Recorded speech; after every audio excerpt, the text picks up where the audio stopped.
UK faces worst year for hay fever. Doctors have reported a significant spike in cases as record-breaking temperatures and high pollen counts create misery for millions. Cases have rocketed almost 300% in a week and look set to rise further, with more than 20 million people set to have their lives ruined by itchy eyes and sneezing. According to the Royal College of General Practitioners, RCGP, 45,355 cases of hay fever were identified by doctors between June 4 and June 10, up from 11,708 the week before. Dr. Ian Campbell, a GP in Nottingham, said, "Hay fever can cause significant distress for millions of people at this time of year, and for some the risks of respiratory complications can be severe. The recent sharp rise in cases we are seeing in general practice is unprecedented and is a serious cause for concern. Most effective remedies can be purchased over the counter, so if you have the means, a local pharmacist can advise on antihistamine tablets, steroid nasal sprays and anti-allergy eye drops. People with respiratory conditions, like asthma, are most at risk and should seek medical advice." Professor Helen Stokes-Lampard, chair of the RCGP, said, "Hay fever rates are exceptionally high right now, certainly the worst we've seen in recent years, with the latest data showing that they are significantly above the 5-year average for cases in general practice. Hay fever is caused by an allergy to pollens. Grass pollen is the most common cause and tends to affect people between May and July. Tree pollens tend to affect people from March to May and weed pollens from early spring to early autumn. Symptoms include sneezing, a runny nose and itchy eyes, and are caused by the immune system reacting to the pollen. However, analysis shows many people who rely on prescription medication could pick up equivalent over-the-counter remedies for as much as 80% cheaper. NHS data obtained by consumer website MoneySavingExpert.com shows patients in England paid for more than 180,000 prescriptions for the three main hay fever remedies in 2016 and 2017. Each prescription cost sufferers as much as £8.60 when equivalent remedies were available at a saving of £6 a packet.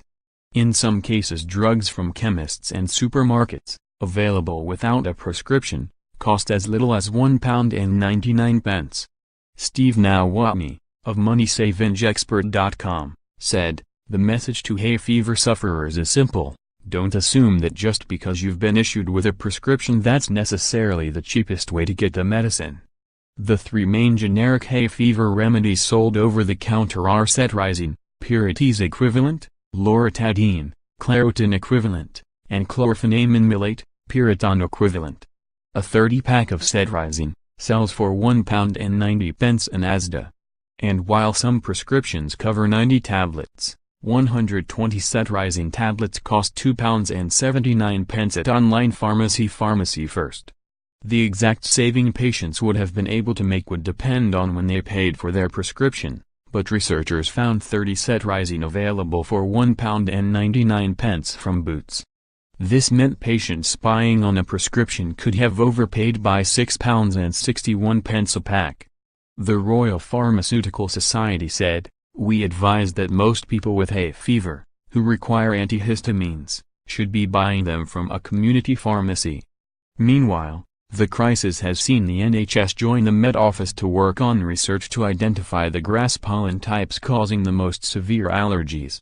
Yolanda Clough, manager of the UK Pollen Network at the Met Office, said, "We urge anyone that suffers from hay fever and asthma to check our pollen forecast, or to download our mobile app to receive notifications when pollen levels are at their highest."